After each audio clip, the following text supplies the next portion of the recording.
Is your car stalling or running rough at idle? If it is, I'm glad to hear that, because today I'm going to show you how to diagnose a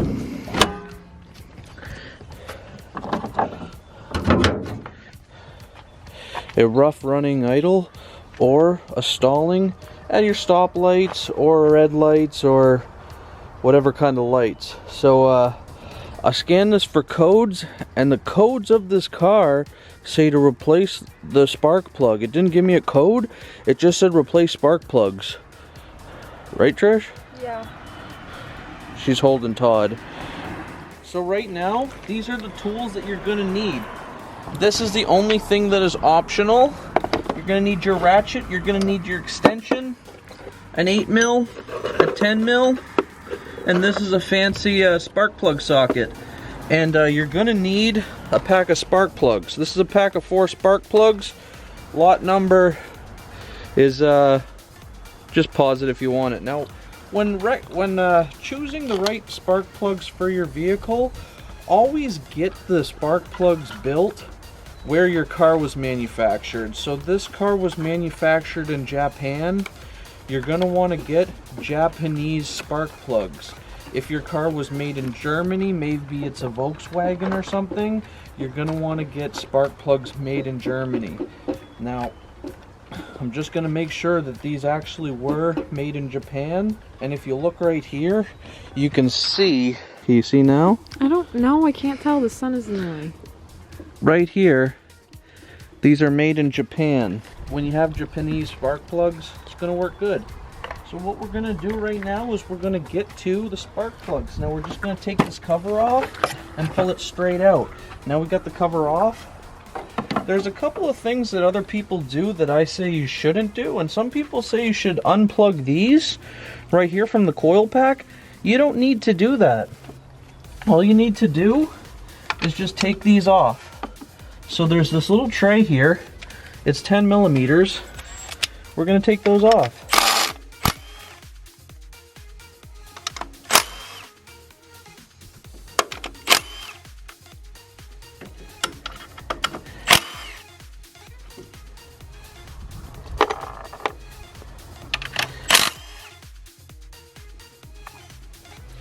And this is the tray that pretty much holds your engine cover. So we'll just put that right there.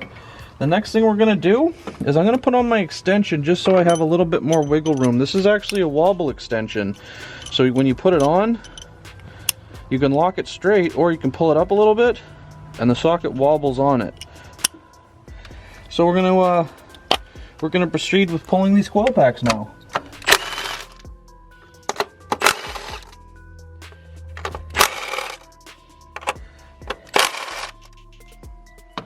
So I just take these all out, I remove them fully. Now the reason why we don't unplug these coil packs is simply so we can keep them wired here, and also so we know that these coil packs will go in the exact same holes that they had. So we take them and we just roll them out to the side, straight back, while they're still plugged in. That way we're not going to have any mix-ups further down the road. Now for this, there's a couple of ways you can do it. You can take these out, the spark plugs out with the impact driver, but because this is our personal vehicle, we're going to take it out with the ratchet just so we can get a feel for everything and make sure that they actually come out.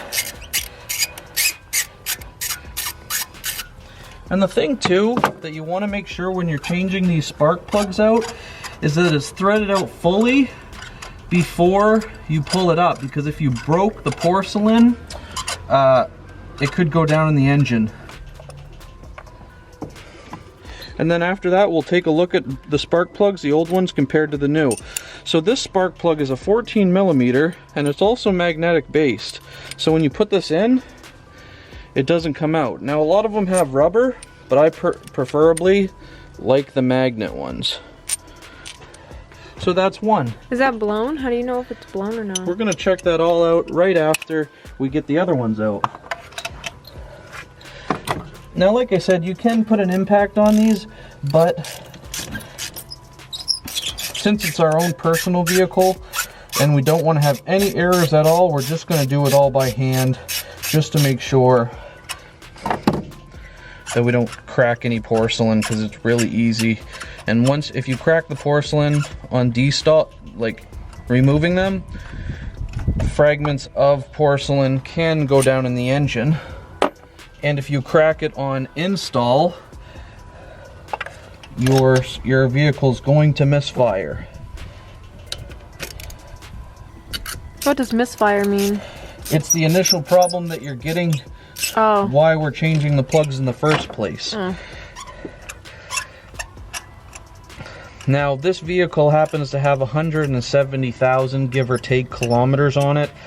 And the interval for this vehicle is around 1,000. So Trisha's been going over her spark plugs by 70,000 kilometers. So she's almost getting double. Now, I recommend, if you know which one is misfiring, just replace that one plug. But for this application, we're going to make sure we replace all 4, so that we know that the vehicle is going to be good for many, many years to come. And this is the only thing that can cause your engine to be running rough. So now we have a bad, well, I don't want to say a bad spark plug, but we have a good one and we have a bad one. And if you look at these, they both say that they were made in Japan here and Japan here. And you can tell that this is the original Mazda spark plug because it's OEM. We're going to be putting an NGK in. NGK is equivalent. And you also want to match these up, so make sure that the threads match. These have 18 threads, so what that means is that it's going to take 18 turns to be properly set. And then just crush the washer. So I'm going to get there now, and I'm going to put these spark plugs in. So another thing about these spark plugs that's completely normal is if you see this, I guess you could say, orange little tinge here, that you can't clean off, and who cares? That's just normal for all these spark plugs, especially ones at this age. But what you want to look at when you're inspecting your spark plug is you want to put your thumb on it, make sure there's no like oil or anything, because then you know you're going to have other problems leading to consumption of oil. Now these look, for the most part, that they look like they're starting to run a little rich, especially this one. So what I would do is just put new ones in, and that's what we're going to do now, and check the operation. And for this, you always want to start them by hand. Never start them with the ratchet. So I'm putting this right down, right in the first one, first hole. This is where you got to be very careful and work very gingerly. You do not want to crack this porcelain. And if you're counting, I'm going around about 18 turns. Now when tightening these, you just want to tighten them to crush the washer. So if you guys want to check out the specification, you can, but I've replaced spark plugs now before. I can feel the torque. And if you don't start it by hand, there's a chance you can cross thread it, and if you happen to cross thread it, you might have to get yourself a new motor. It's that serious. What does cross thread mean? It's when the threads don't line up and they actually go over on top of each other. It's something that, you know, you do a lot of, but if you can take a little bit extra time to not do, okay, try not to do it, you know. Now, things you shouldn't do when installing spark plugs is you should not put any kind of anti-seize or lubricant or anything like that. It's not a good idea. Don't ever use anti-seize on spark plugs. Now, I've seen a lot of people do it. That's terrible. If they don't come from the factory out with anti-seize on them, don't put anti-seize on them installing new ones for any application of spark plugs. Another thing is when installing these spark plugs, you have to hold your ratchet straight as can be, because you will crack your porcelain, and that's tight. So now all we're going to do is we're going to button it up, and then we're going to start it up and make sure that everything's good.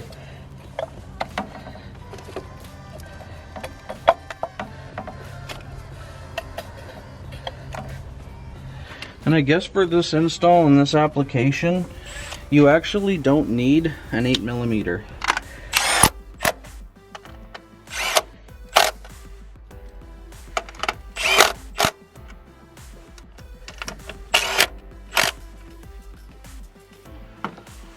Now this tray goes on.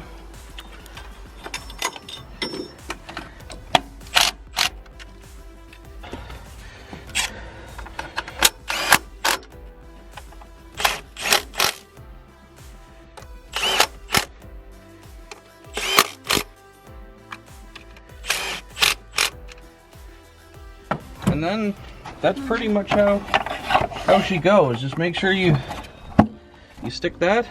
That's all you have to do to put that back on?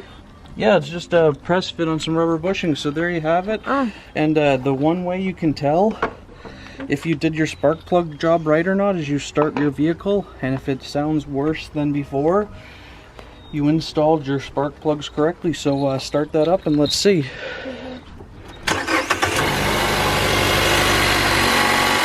Yeah, now that noise you're hearing is pretty much a cold start, and that's completely normal. Before, this vehicle was pretty much it was blah, blah, blah, blah, blah, blah, blah, blah, blah. And then when you push the clutch in with the brake in, it would shut off and stall. So we know now that the spark plug secured it. And this is 100% fixed for every vehicle. Now I know you're gonna say, oh, well, yours is a Mazda, I have a Honda, or I have a Chrysler, Ford. Triton, don't try doing the spark plugs yourself. But anyways, if your car's running rough and stalling at lights, this is 100% the fix for every single vehicle. Now, that's it for all. No, show them my new sticker. Oh, Trish wants you to see her new sticker that she just put on. Now wait. Keep in mind, you guys have to know TikTok. Why? Because if you don't know TikTok and you don't watch TikTok, you're not gonna understand it. Okay, so walk us through it. Chicken wing, hot dog and bologna, chicken and macaroni, chilling with my homies. And that's it, Trish? Okay. Potty looks darker. And my car's all muddy. The sun just... And then since you guys saw my rims last, somebody tried to cut my bubble. I had a bubble right here. Well, maybe you can't see it. Yeah, right there. And it got sliced. But it still holds air and stuff, so that's good. But anyways, I'm glad I could help you out with your car stalling and running rough. If for some crazy reason you were able to fix your car, but having it be something else, I'd like to know in the comments down below what your problem was, what type of car you had, and what you did to fix it. Thanks.